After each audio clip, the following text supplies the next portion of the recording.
हमारे YouTube channel पे आपका बहुत बहुत स्वागत है। आज के इस वीडियो में हम डिस्कस करने जा रहे हैं कुछ प्रैक्टिस क्वेश्चंस जो कि अभी जो इफ्को ईजीटी 2022 के एग्जाम डेट रिलीज हो चुके हैं यानी कि 10th में, उसके लिए बहुत इंपॉर्टेंट है। पहला क्वेश्चन है, for maintenance of soil fertility appropriate cropping system is, options are monoculture, multiple cropping, mixed cropping और क्रॉप रोटेशन। इन सारे ऑप्शंस में जो सबसे सूटेबल ऑप्शन है फॉर मेंटेनिंग सॉइल फर्टिलिटी वो होगा crop rotation.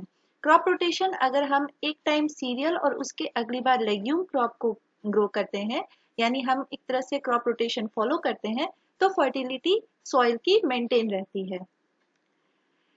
Then the next question is, which of the following is a day neutral plant? Day neutral plant वो होते हैं जिन्हें की लाइट से या फोटो पीरियड से कोई इफेक्ट नहीं पड़ता, यानी डे न्यूट्रल प्लांट को हम लोग ये फोटो न्यूट्रल प्लांट भी कह सकते हैं। इसके ऑप्शंस है सनफ्लावर, वीट, मस्टर्ड और लिनसीड। इन सारे में से जो ऑप्शन सही है वो है sunflower. Third question is, most suitable cereal crop for pH range of 4 to 6 is, यहाँ पे हमें एसिडिक रेंज दिया गया है, तो इन सारे क्रॉप्स में से जो क्रॉप सबसे सुटेबल है सीरियल क्रॉप वो है rice. The correct answer is option B. Deficiency symptom of which nutrient element appears in terminal bud of the plant? The options are boron, copper, iron और zinc। इन सभी options में से terminal बड पे जो symptom nutrient symptom का deficiency दिखता है वो है बोरोन का। आंसर हो गया ए। In general, best method of fertilizer application in cereal crops is broadcast and incorporation, band placement और point placement। इन सारे ऑप्शंस में से जो सबसे सही ऑप्शन है वो है बैंड प्लेसमेंट। जनरली क्रॉप्स ऐसे रोज में उगाए जाते हैं और फिर अगर हम एक बैंड में उन पे फर्टिलाइजर को डालेंगे तो वो सबसे इफेक्टिव होता है। Excess amount of which of the following nutrient in soil causes iron and zinc deficiency in plant? Options are nitrogen, phosphorus, potassium और calcium। तो सही आंसर इसमें से होगा वो है phosphorus। Suitable herbicide for weed control in pulse crop। यहाँ हमें ये समझना होगा कि हमसे herbicide पूछा है जो कि pulses के लिए important है या best है suitable इनमें से। करेक्ट आंसर इसमें से कौन सा होगा, वो होगा पेंडीमिथलिन। Which one of the following is not a grassy weed? अब आपको ऑप्शन दिए हैं एल्यूसिन इंडिका, डिजेरा आर्वेंसिस, डिजिटेरिया सैंगुइनलिस एंड फ्लोरिस बारबेटा। इसमें से जो ग्रासी वीड नहीं है यानी कि वो ग्रास फैमिली को बिलोंग नहीं करता है वो है option B, Digera arvensis. Rest all are some kind of grass. Digera arvensis is the scientific name of false amaranthus belonging to the family Amaranthaceae, and these all belong to the family Poaceae. Convolvulus arvensis is classified as dash weed। तो ये option है perennial herbaceous, perennial woody, biennial और annual. तो किस type का weed होता है कॉन्वोल्वुलस आर्वेंसिस? इसको बाइन वीड भी कहते हैं। ऑप्शन सही होगा वो है option A. Okay. On the basis of International Society of Soil Science, that is ISSS, which of the following is the size of fine sand?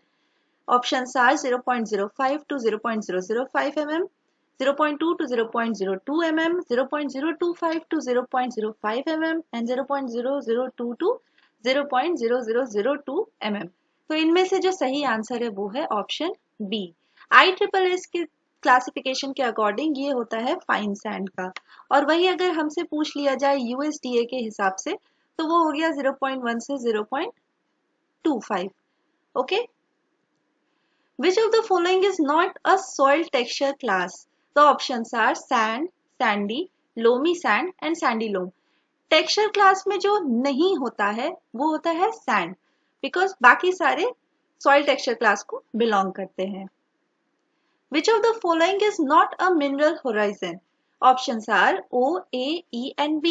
इनमें से कौन सा मिनरल होराइजन नहीं है? तो वो है option A, that is O horizon. This is organic horizon, और जो बाकी हो गए A, E, B और C ये सारे मिनरल होराइजन होते हैं। Then which one of the following is a straight chemical fertiliser.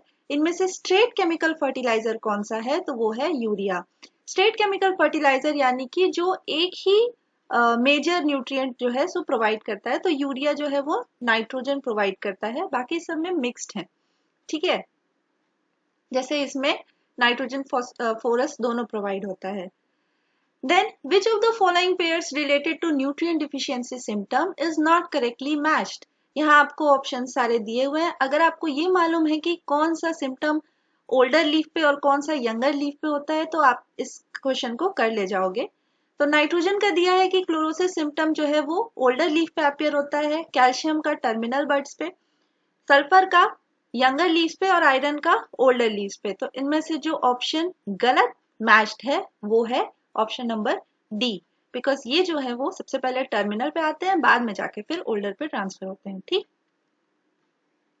If only one irrigation is available then the wheat crop should be irrigated at. अगर हमें सिर्फ एक irrigation provide करना है व्हीट को, तो हम उसको किस स्टेज पे प्रोवाइड करेंगे, तो इसका करेक्ट आंसर हो जाएगा CRI, that is crown root initiation stage पे। The instrument used for measuring the depth of water table is, यहाँ ऑप्शन दिए हैं आपको एनीमोमीटर, पीजोमीटर, लाइसीमीटर या हाइड्रोमीटर। सो इसमें से जो करेक्ट आंसर होगा वो हो जाएगा हमारा piezometer. Depth of water table जो है वो पीजोमीटर के थ्रू मेजर होता है। एनीमोमीटर से हम विंड स्पीड को मेजर कर सकते हैं। देन लाइसीमीटर जो होता है वो हमारा वाटर टेबल इवेपोट्रांसपिरेशन के लिए होता है।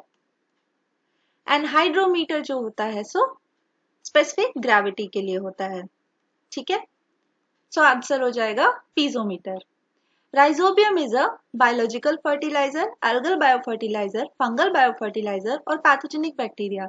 अब इसमें हमें ये मालूम होना चाहिए कि राइजोबियम खुद क्या है, तो ये एक बैक्टीरिया होता है ना, जो कि नोड्यूल्स फॉर्म करता है, रूट नोड्यूल्स। सो इनमें से ना वो फंगल बायोफर्टिलाइजर है, ना वो एल्गल बायोफर्टिलाइजर है, और वो कोई डिजीज कॉज करता नहीं, सो वो पैथोजेनिक बैक्टीरिया भी नहीं है। सो जो करेक्ट आंसर होगा वो होगा biological fertiliser. The neutron moisture probe estimates moisture in soil by detecting molecules of। इस मेथड में किसको डिटेक्ट किया जाता है जिससे कि वो सॉइल मॉइस्चर को हेल्पफुल होता है निकालने में। सो इसका करेक्ट आंसर हो जाएगा option C, that is hydrogen. Accumulation of soluble salt in soil is called, the options are humidification, salinization, laterization और gleization। So इसमें से जो करेक्ट आंसर हो जाएगा वो होगा सैलिनाइजेशन। सैलिनाइजेशन में सॉल्युबल सॉल्ट का एक्युमुलेशन होता है। लेटराइजेशन में जनरली आयरन और जो हाइड्रेटेड एल्युमिनियम ऑक्साइड्स होते हैं उनका एक्युमुलेशन होता है।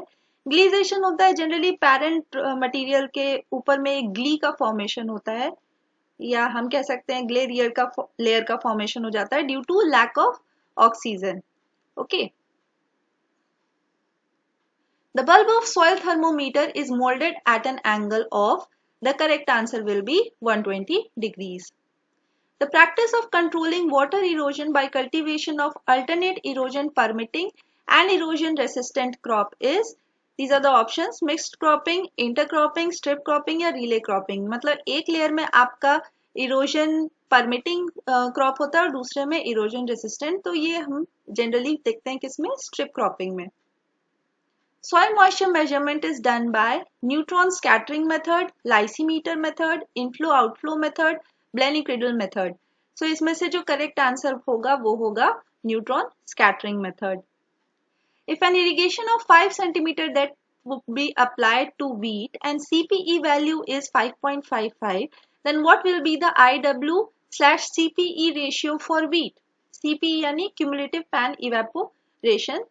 सो इरिगेशन IW हो गया इरिगेशन वाटर। यहाँ पे कह रहा है कि अगर इरिगेशन 5 सेंटीमीटर के डेप्थ पे देंगे और CPE वैल्यू ये है तो IW/CPE रेशियो क्या होगा। तो यहाँ IW आपको दिया हुआ है 5 और यहाँ CPE वैल्यू जो है वो दिया है 5.5। तो जब हम इसको कैलकुलेट करेंगे तो आंसर हमारा 0.9 आएगा। तो करेक्ट आंसर हो जाएगा ऑप्शन सी।